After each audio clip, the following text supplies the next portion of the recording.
Hello students, how are you all? I hope you all are doing well. I am Prachi Chaudhary taking a lecture of Managerial Economics, and today's topic is cost analysis, cost curves.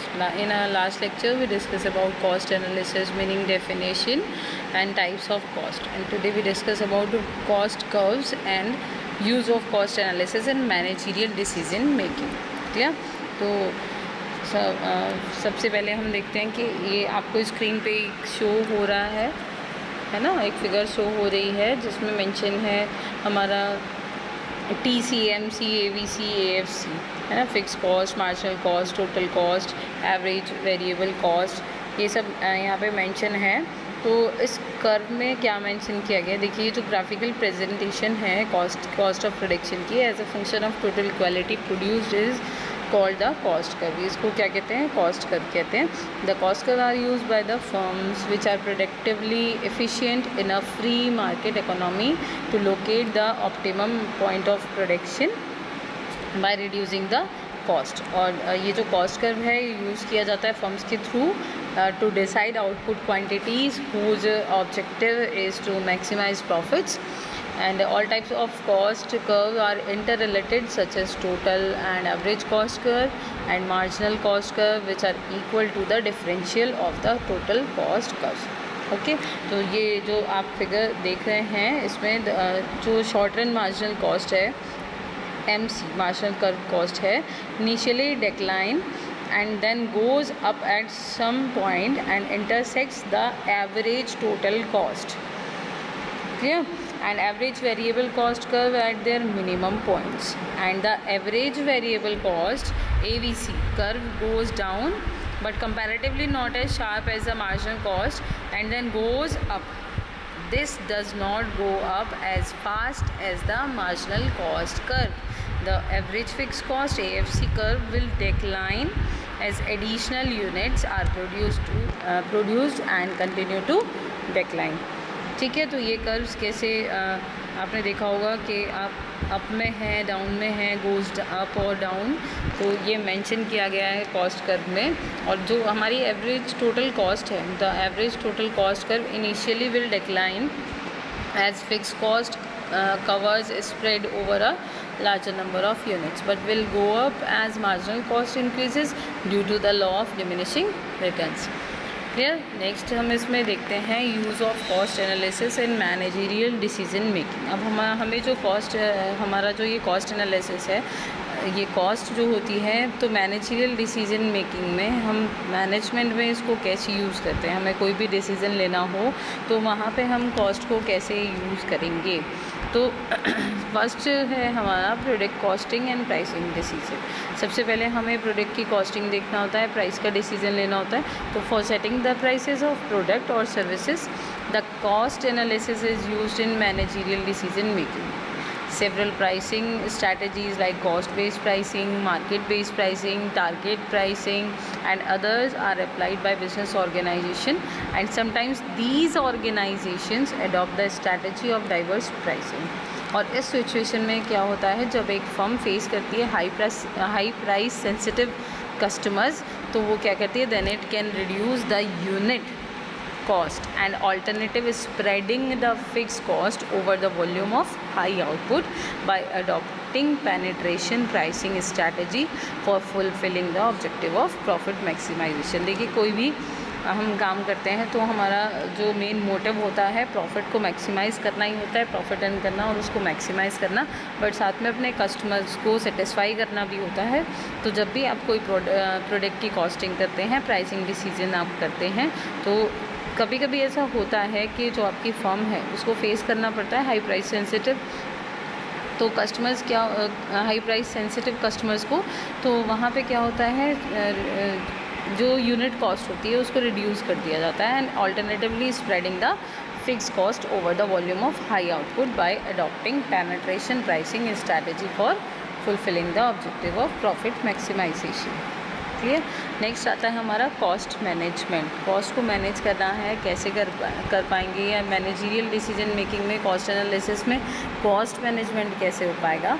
तो जो diversified problems हैं both internal and external are being faced by the managers in running their organisation, like tendency of inflexibility in the sales price, organized employees demanding higher wages and other benefits, increase in taxes and imposition of new regulations by the government। तो इन situations में जो managers होते हैं, make managers realize to control the cost by reducing it to earn regular and unhindered profits। Next हमारा जो आता है इसमें पॉइंट है वो है प्रॉफिट प्लानिंग। तो प्रॉफिट प्लानिंग में क्या होता है, देखिए प्रॉफिट प्लानिंग कभी भी आप नहीं कर सकते कॉस्ट एनालिसिस के बिना, है ना। तो profit planning can not be done without cost analysis. और इसमें जो रिक्वायरमेंट होती है, तो this requires determination of a solid operating plan of the business organization for the future operating period and briefing its summary by presenting in the form of projected income statement। Clear. ये जो cost है एक major input है profit planning में and cost analysis में। तो final decision आप जब भी लेंगे तो the final decision on the optimum operational activity level is based on the interrelated impact of cost, volume and profit which is to be understood by the management। clear। Next आता है हमारा capital investment decisions. तो capital investment decisions जो हैं, देखिए जो cost benefit analysis है, the cost benefit analysis is the simultaneously analysis of both the cost and the benefits which are basically two major items। ठीक है, ये दो मेजर आइटम्स हैं कॉस्ट एंड बेनिफिट्स। ठीक है, तो जो रिसीविंग होती है इन बेनिफिट्स की, है ना, are often over time. This cost benefit analysis involves financial cost and financial benefits. Next आता है मार्केटिंग डिसीजंस। तो मार्केटिंग डिसीजंस जो हैं प्रोवाइड करते हैं useful information which is the basis of cost analysis required for planning and controlling marketing cost to evolve an appropriate marketing strategy to sell the product based on the margins contributed to the total profit of the company.